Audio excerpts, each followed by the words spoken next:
चलिए आज हम बात करते हैं ऑक्सीकरण संख्या ज्ञात कीजिए। ठीक है, फाइंड ऑक्सीडेशन नंबर। ठीक है, सबसे पहले हम ऑक्सीकरण संख्या ज्ञात करने के लिए सबसे पहले हमको इलेक्ट्रॉनिक विन्यास अच्छी तरह से आना चाहिए। ठीक है, हम बात करते हैं सोडियम। ठीक है, सोडियम का परमाणु क्रमांक कितना होता है 11। इसका इलेक्ट्रॉनिक विन्यास जब करेंगे तो हमको पता है कि पहले कक्षक में 2 इलेक्ट्रॉन होते हैं। कितने? 2 इलेक्ट्रॉन। उसके बाद दूसरे कक्षक में 8 इलेक्ट्रॉन।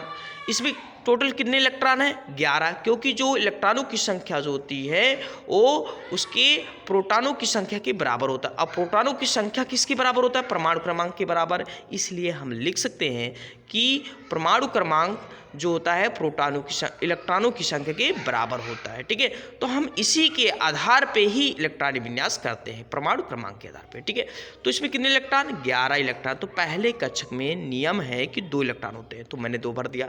दूसरे कक्षक में 8, चलो 8 भर दिए। अब कितने बचे? 1 इलेक्ट्रॉन और बचे, तो ये बाहरी कक्षक में 1 इलेक्ट्रॉन जाएगा। ठीक है, अब चलो, अब ये अपना अष्टक पूर्ण करने के लिए जो सोडियम है वो अपना अष्टक कंप्लीट करने के लिए क्या करेगा? 1 इलेक्ट्रॉन किसी को देगा। ठीक है मुन्ना, जैसे 1 इलेक्ट्रॉन किसी को देगा तो इसका अष्टक पूर्ण हो जाएगा।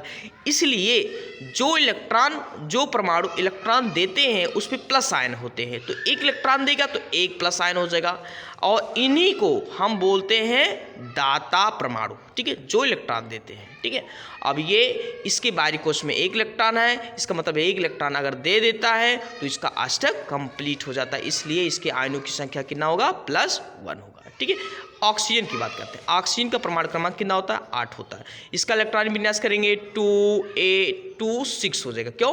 क्योंकि इसमें 8 इलेक्ट्रॉन तो हैं, पहले कक्षक में 2 भरेंगे, बाकी जो बचे हैं वो दूसरे कक्षक में जाएंगे, तो 6 हो गए।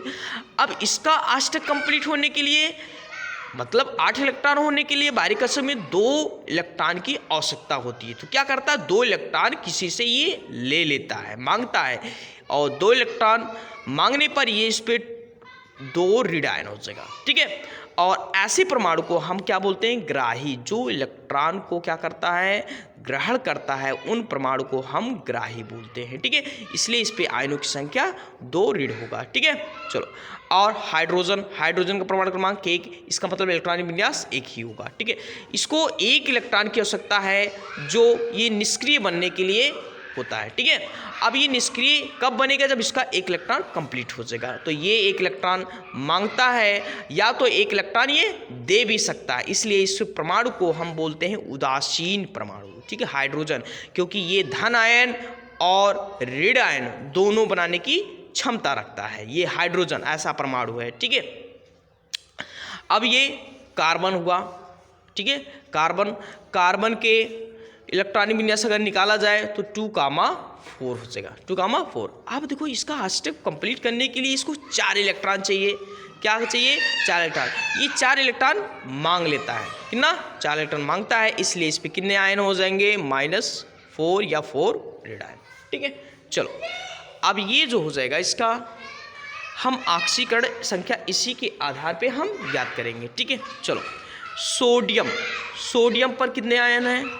+1 आयन है। ठीक है, चलो, हम आपको बहुत सारे परमाणु के इलेक्ट्रॉन जो है आयनों की संख्या दिखाते हैं। जैसे देखो, ये आयनों का नाम सोडियम, पोटेशियम, सिल्वर है। देखो, सोडियम पर कितने आयन है? +1 है। ठीक है, पोटेशियम पर +1 है, सिल्वर पर +1 है, कॉपर पे +1, और इसको हम दो आयनों से प्रदर्शित करते हैं। यहाँ एक है और एक यहाँ है। ठीक है, तो एक कम वाले को हम क्यूप्रस बोलते हैं और अधिक आयन वाले को क्यूप्रिक बोलते हैं। ठीक है, चलो, मैग्नीशियम पर 2+ आयन, कैल्शियम पर 2+ आयन, जिंक पर 2+ आयन, आयरन पर 2+ आयन।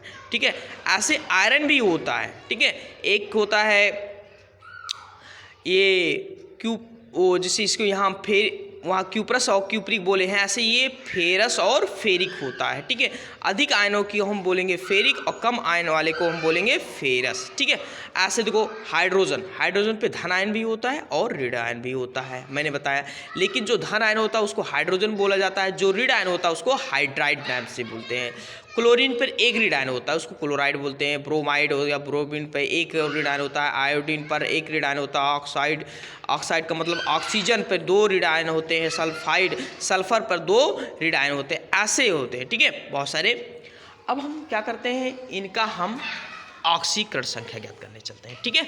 चलो, हमको किसका निकालना है, ऑक्सीजन का निकालना है। सबसे पहले हम क्या करेंगे, सभी तत्वों के आयनों की संख्या लिखेंगे। सोडियम के आयनों की संख्या बताइए 1, अभी पढ़ के आना, कितने होते हैं आयनों की संख्या 1। चलो मैंने 1 लिख दिया और यहाँ प्लस करेंगे।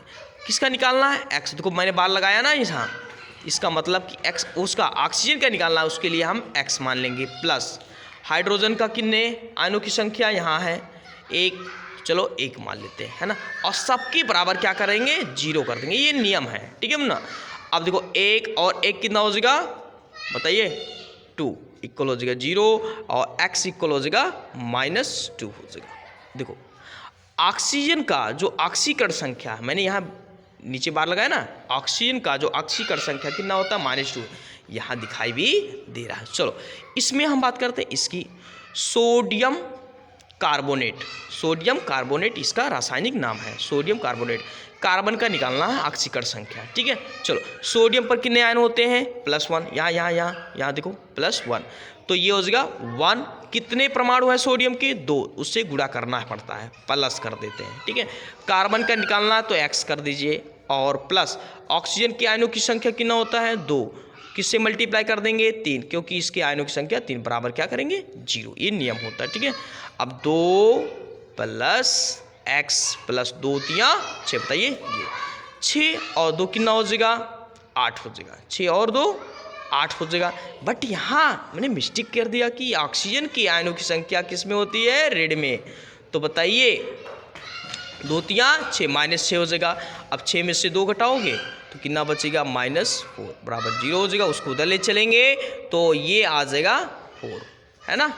इसका मतलब कि इसके आयनों की संख्या जो हो जाएगा वो 4 होगा। अब यहाँ थोड़ा चीज़ मैं समझता हूँ, मैंने यहाँ लिखा 4 रेड आयन, इसका मतलब कि क्या हुआ कि 4 इलेक्ट्रॉन दे भी सकता है और 4 इलेक्ट्रॉन ले भी सकता है। इसका मतलब ये +4 भी हो जाएगा, +4 भी हो जाएगा और -4 भी होगा, ठीक है। ये धनायन और ऋणायन दोनों बनाने की क्षमता रखता है कार्बन भी। इसके आयनों की संख्या +4 भी लिख सकते हो और -4 भी लिख सकते हो।